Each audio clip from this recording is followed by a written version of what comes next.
back to the Berg Podcast. Thanks for joining us today. With me today is Dan. Hey, everybody. And our guest today is Erika. Hi. And Erika's joining us from Anchored Ministries. Anchored Ministries, local to the community here. Erika, would you just give us like kind of a 30-second introduction? Who is Erika? So I am the executive director of Anchored Ministries. My husband and I reside in Elverson with our two beautiful babies, 4 and 6. So I guess not babies anymore. Our dogs and our chickens, of course. And we love the outdoors. We love Elverson, being surrounded by woods, and just being outside together and intentional with our time. That's us in a very small snippet. That's awesome. I love dogs and chickens. That's a fun combination, right? So do you have like some space? Do the dogs and chickens interact a lot? No, so we actually live in the woods, and I'm terrified to let my chickens out of the run because we have hawks that sit up in the trees and you can watch them. My dogs are Yorkies, so they're actually scared of the chickens. They go up to try and sniff the run, and they run the other way as soon as the chicken moves. So they are giant chickens themselves. They are actual. Yes. And we worry about the hawks with the dogs too. We're always rescuing the dogs and chaperoning them outside. So the chickens kind of stayed in their space, and the dogs roam more, but there you go. They're not super hardy outside dogs. Nice. No, that's fun. Very cool. So, Erika's representing Anchored Ministries. You are the executive director? Yes. Yeah, that's what I thought. So I got that right. That's a good start. And I know that we at Berg have had a chance to at times partner with Anchored, but generally from a community perspective, like what's the mission of Anchored Ministries? Yeah, that's a great question. So Anchored Ministries provides basic necessities to local areas in need. So we do this through 11 programs in clothing, food and nutrition, and community. And a lot of people say, well, is community really a basic need? And we believe wholeheartedly that yes. It says in the Bible, we are not made to do life alone. So we find a lot of different opportunities to reach into the community, to build that community. If someone feels alone, they're not going to be able to be successful or as successful as they could be with a support system. So we are here to provide tangible items, but it's really not about the items. It's about the relationship building through those items, as well as, feeding them spiritually, physically, emotionally, mentally, and just being a consistent support for them. Yeah. So is Anchored Ministries, would you consider Anchored Ministries a para-church organization or? More just human services. Okay. We are an independent nonprofit. We partner with a lot of churches. We are a Christian organization, but we leave the preaching to the churches. They've got that down pat. We are just here to love and to show everyone love and that they are worthy, no matter their circumstances, no matter where they've been or what they've done, the hand that may have been dealt, that they are worthy of love and that there is a place for them. Yeah, very cool. You talk a little bit about less about the tangible things and more about the community and the relationship building. Can you expand on that just a little bit? Like, what does that look like? Yeah, absolutely. So one of my favorite stories is, I wouldn't even call it a story, but really one of my favorite elements that we do is we really get to do life with our families. So we served 2 teen boys who were homeless and they were living in a hotel, and we were able to help supply them with clothing because they refused to go back to school given their circumstances and how they felt that they were being represented by themselves. So we got to be able to lift them up and get them back into the school system and then help connect them to resources as well. So what else can we do? What else can we connect you to? Because there's a lot of amazing people out there doing amazing things, and we are all about connecting. If we can't help you, we want to find somebody who can. So we make sure that we are consistent with our families. Structure is something that a lot of them lack. And we want to make sure that they can receive that through our services. So we recently heard someone shared with their neighbor that they didn't know how they would be making it through as their circumstances have just kind of gone downhill lately without our services. And so when they found another family in need, I don't like to say in need because we are all in need of something. Sure. But when they found another family that could use some additional assistance, they reached out on behalf and they said, you guys have helped us so much. Can you help me help my friend? And we were able to do that for actually for Easter weekend, help supply some stuff for them. Oh, that's very cool. Yeah. Is that normal for you guys in terms of how do you find out who is in a position where they could use some assistance? So some of that's just being out in the community. We have our mobile clothing closets that travel throughout Berks, Chester, Lancaster, and Montgomery counties. So as we go to the same places, sometimes monthly, sometimes bi-monthly, you get to learn the people in that area. And so you get to learn their stories and what their needs are. We have, those 10 additional programs that serve Twin Valley area. And as we are out serving, we kind of know the area pretty well now. We're going on 8 years of service. And so we'll go into those areas and we'll just supply something. And if you go, they will come. And so we get to interact with them and learn more through that. We work with the school. We have a great relationship with the Twin Valley School District. We're so blessed with that. And they will reach out when they come in contact with families who might be able to benefit from our services. And then, word of mouth, social media, just kind of helping us reach out, and then other people finding us as well. Yeah, because that's a big part of it, is just finding the people and realizing, and even cognizance for those of us that are fortunate to realize that there is this other piece where people need something, whatever that thing is. My girls, my oldest, Mara, just they had a middle school project, a service project, and they went to Cradles to Crowns and Fill Abundance, depending on grade. And so she came back with some stories about what they were doing and what it looked like. And it was impactful to her because she's fortunate to not be in a situation where certainly everybody needs something, but I'd be pressed to figure out what it is that Mara still needs at this point. But but to be able to be involved in that, it's sometimes not easy to get involved, to try and, like, a lot of people say, like, I'd like to help, but they don't necessarily have a mechanism for helping, and it's one of the things, even recently we've talked about it with one of our guys, and I'll put money in the jar. Yeah. So JD had heart surgery. And I was amazed to just watch his church step in and do so many things to try and support them. And it isn't fiscal in nature. It's just community. Like you said, it's just being there and having a support system. And even at one point, I remember they said, like, his group, like, they prayed on it, and just having something that supports it, that makes it bigger than you, improves your situation. Even if your situation is not actually improved materially, it's better because you at least know you have other people willing to help and know where you are and understand that. Absolutely. Yeah. How long has Anchored been in existence? So officially, since 2020, we got our 501c3 status. Nice. We have been serving since 2016. Okay. This was a one-time way. It was a one-time clothing collection. At least that's what I told my husband, to serve others. We wanted to be the hands and feet. We wanted to love on people and grow the kingdom. We just didn't know how to do that. And I was a fashion major student at the time. I love clothing. I always imagined my own boutique, not quite of this nature, but this is actually way better. But so we collected clothing and we sorted it, made sure, and we still do this process to this day. Everything that comes through gets sorted. We make sure that everything is of good quality.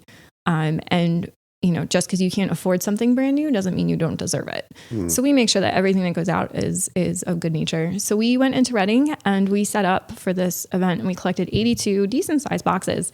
And we just set up and people just came. And leading up to that, we were praying over it. I'd done nothing like that before. And I had this vision of what is now our silver trailer, our first clothing closet. And so at the time, we utilized our church that we called home at that point in time to really launch it and to collect the clothing. They're still a clothing collection site for us today, which is awesome. They are a partner of us as well. And then because we're mobile, all of our programs are hosted at different churches. And that's one way we say it all the time, we are better together. We can do so much more when we work together than when we are apart. So we love that we have so many churches that want to come together for our community. So each event is hosted at a different location throughout the year.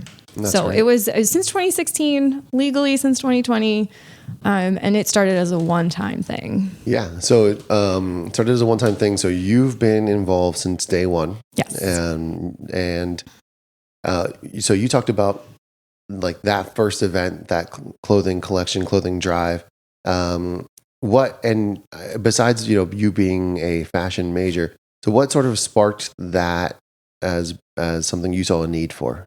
Yeah. So, we had been praying for a very long time. We just wanted to be used in a good way. My husband and I. And my brother was graduating and heading off to his residency in Colorado, and he was graduating in Pennsylvania. So he had a lot of clothing that he was cleaning out. And I just remember sitting on his bed, and I looked at the bag and I was like, hey, what are you going to do with that clothes? And he was like, I'm going to Goodwill it, because that's what everybody does, right? And I was like, can I take that? And he was like, what are you going to do with it? And I said, well, I want to get, they're professional clothes. There are people who are trying to obtain jobs who don't have the ability to wear professional clothing. Mm-hmm. I said, I want to get that to them. And it sat in our garage. He was like, okay, sure. And, so it came home with us.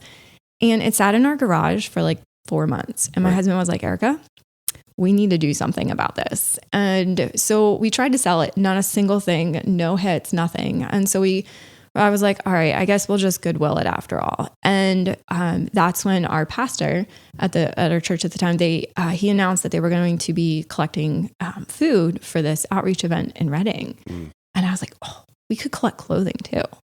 And the rest is history, as they say. Yeah, and here it is. Yeah, here it is. Yeah, so we had a not similar at all, but along the same vein. And Brian, I think we talked about this offline. So when my father-in-law passed away, we had to clean up all his stuff and clean up his house and everything else. And we're going through everything. And he had worked for the same company for 50 years. And he just, he always wore polo. Like he had a very specific look for Bruce.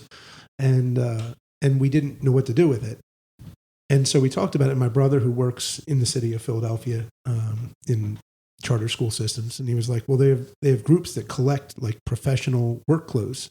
And then they, you donate them, and then they can give them to people in need trying to find jobs that need these clothes.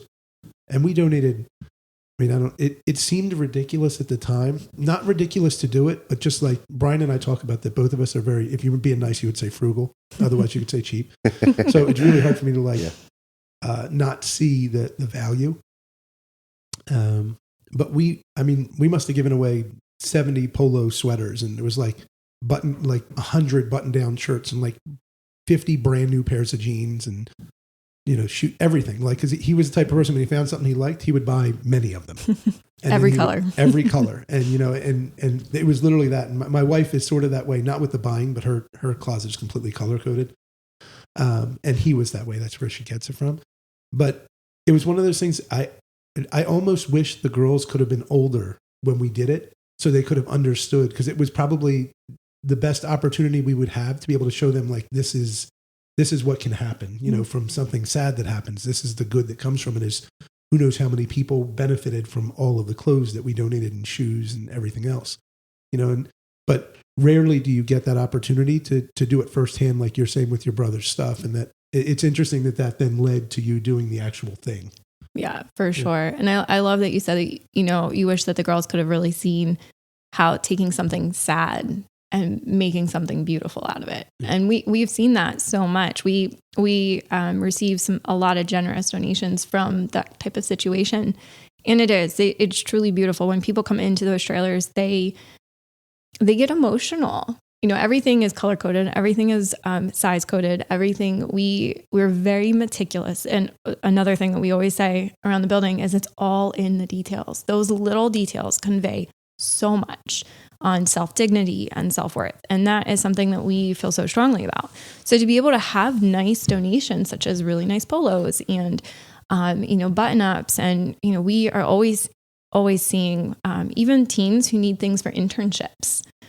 What better way to help get them on the right foot than by able to supply things that they need to get that training and to get that knowledge. So how do people in need get connected to Anchored? So that's kind of a tricky question. So our facility right now, we are in the heart of Elverson. It is a warehouse, essentially. It's an old church building across from Elverson Borough Hall. We are not able to serve out of that. It is our facility to donate, to sort through donations, to prep everything for the trailers. Our trailers are all there. We do have a roadside stand every Thursday that we have Wawa Donates Breakfast. And actually, we're going to start to expand on that as well. But we also have an emergency food pantry in there in our library. So people can stop in to receive that on Thursdays, but they can't receive the clothing and things other nature, partly because of zoning. It's a historical church. I'm not trying to widen the hallways and add ramps. And partly we don't have space. So we have that hurdle. And one day we would love to not have that hurdle. But currently, so when we have a closet out, we try to partner with other organizations. We are huge on collaboration. Again, better together. So we partner with food pantries that are already happening. So those people are coming out because they need food. Chances are they probably need clothing as well, or shoes, blankets, toiletries, things of that nature.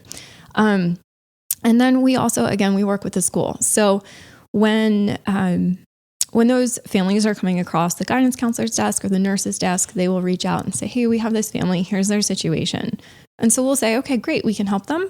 Or that's not quite what we do, but here's who might be able to. Yeah. So they, and then again, word of mouth. When we pull up with our trailer, if you've ever driven past the building, it's kind of hard to miss. It's a giant billboard essentially. And they know when they see that trailer coming that they're going to be loved on. Nice. That's great. They just come. You have a fair social media presence? We do. I'd like to think so, at least. Yeah. Right. So in other words, I was just sort of thinking as Brian asked the question, is that another way? Do you see that as an avenue that if people know someone, because that's part of the issue in a lot of these scenarios is people don't necessarily want a handout. Yeah. Right. Like in other words, it doesn't feel great to get a handout. You may need it, but it doesn't feel great to get it. So really, a lot of times I see in the work that my brother does in the city that you have to facilitate the actual giving. Like there's this idea that society has developed of the like sense of entitlement that people just take from the government and they want free things. But most people don't want to live that way. They would love to be self-sufficient and be able to take care of themselves. So there's a pride or whatever it is that slows you there. So social media, I assume for you guys, is another avenue where people can identify someone who they need something. Yeah. It is definitely a very prominent spot, though I can't keep up with the cool social media things.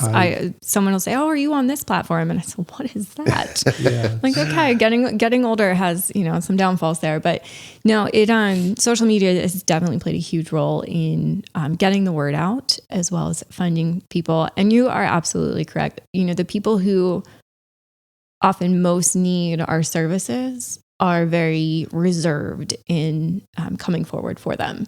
Once they realize that we're not here to judge, everybody has been down, everybody has been someplace, right? And so when they realize that we're not here to judge, we're just here to love on you, and then we want to help you get to a place of sustainability. Our goal is that nobody will need us. Granted, that sounds kind of strange, right? But we don't want people to have to rely on us. We want them to be self-sufficient. So long-time goal, we'll have a whole pillar for that. But for right now, we just try to walk through life with them and let them know that they're welcome. We see it, especially we have a huge Christmas program.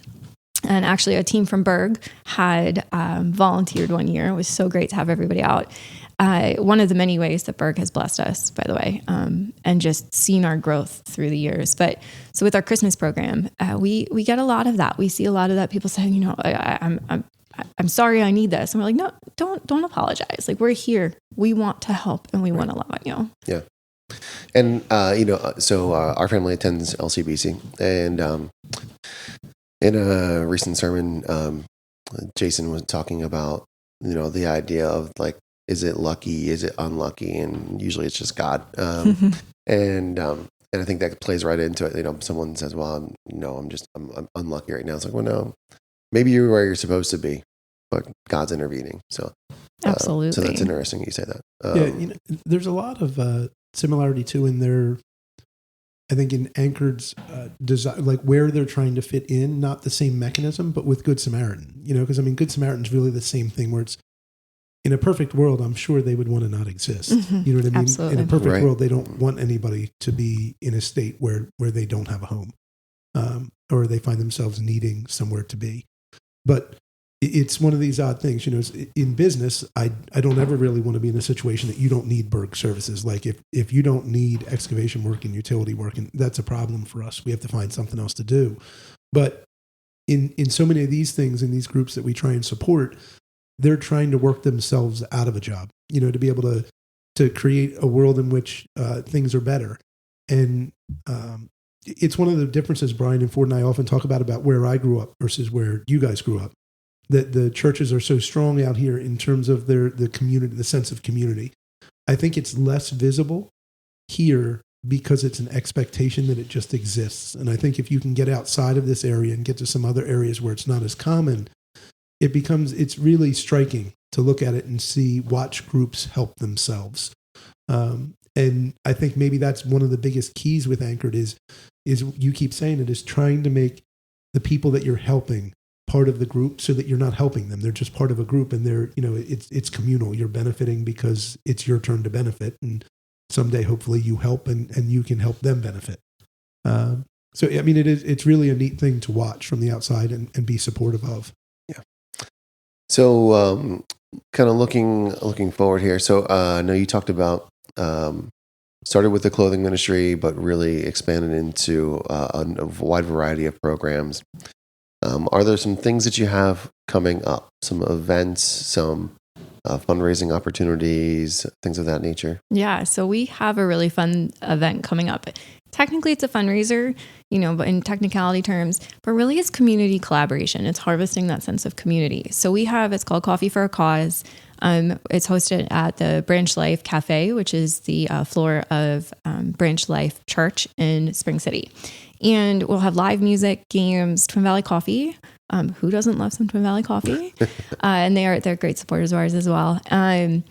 We'll have pastries, gluten-free pastry options, and the admission is by donation. You choose. If you have $1 to give, come on in, get some coffee. Every admission gets a free coffee ticket.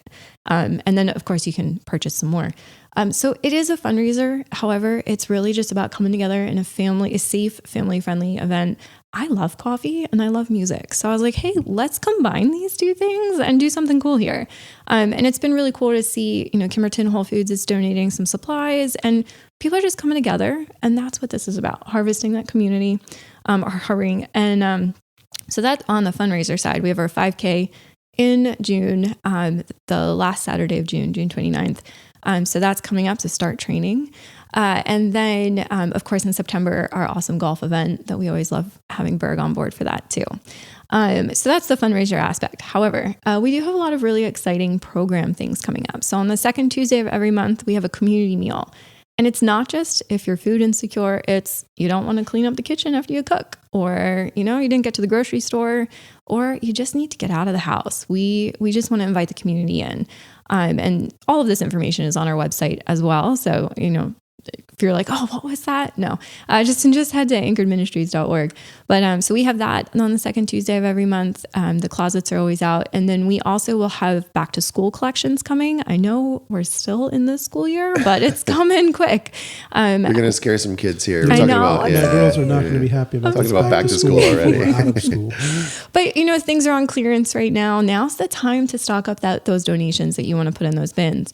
We do a huge back to school event in August where we supply brand new backpacks full of school supplies. The kids can come out. We're going to have haircuts this year. We do, and of course, everything's free. We do haircuts, vision screening, touch a truck, which again, Berg partners with us on that one. We'll do balloons and all kinds of stuff this year.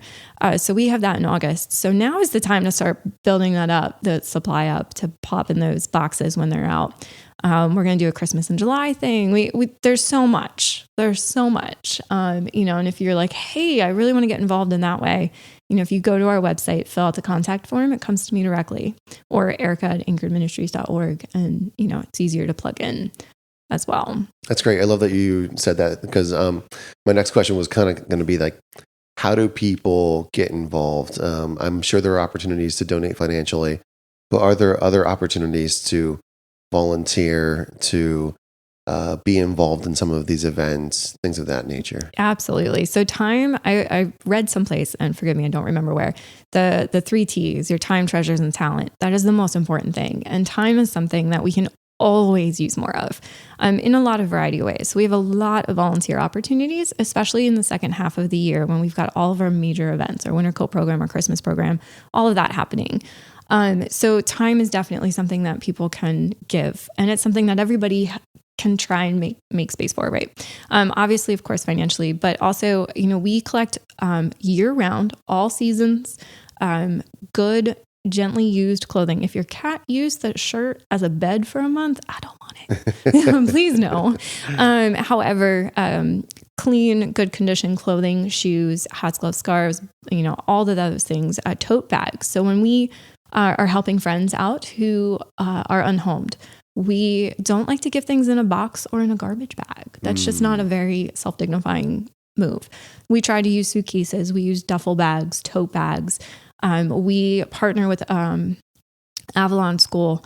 And when we go and we take a closet there, the kids don't want to be walking back to school with a garbage bag of clothing that they just picked out in a trailer. So, right. Tote bags are great for that. It just looks like they're just carrying around their stuff. So those kind of things, all of our donation sites. So CrossNet Ministries is a donation site, MCC in Elverson. And then of course our facility is also a donation site. And all of that is on anchoredministries.org to be able to get involved in that way as well. Awesome. That's fantastic. Anything else you think we should know about Anchored Ministries we didn't touch on? I don't think so. Just that, the impact that Berg has had on our organization, on the community. You think of businesses who are out and engaging with the community and supporting the community. Berg's there. So we are so humbled by your support throughout the years. It takes a village. Again, better together. I know you guys are probably like, oh, stop saying that. But seriously, we can do so much good when we're together. But yeah, and we love to expand too. So if anyone's listening and like, hey, let's get the office to collect some brand new socks, because that is one of the highly requested items, brand new socks and brand new underwear, and one of the least donated items. It's not something you got in your drawer. You got to go out and purchase it. It feels like one of those things you don't want for Christmas, but everyone needs. Yeah. That's right. So it's one of those things. It's not exciting, but also we don't think about it because it's just something that we always have. So if you don't have it, you would miss it. Yeah. I wear socks to bed. I wear socks everywhere. So I would miss my socks. So yeah. Well, thank you so much for joining us today, Erika. We are really excited and grateful for what you're doing in the community. And that's probably a good place to wrap it up. So folks, thanks for listening and joining us today. And we hope you got something from this. And check out Anchored Ministries, anchoredministries.org. Yes. Awesome. Thank you. And come back for another episode sometime soon.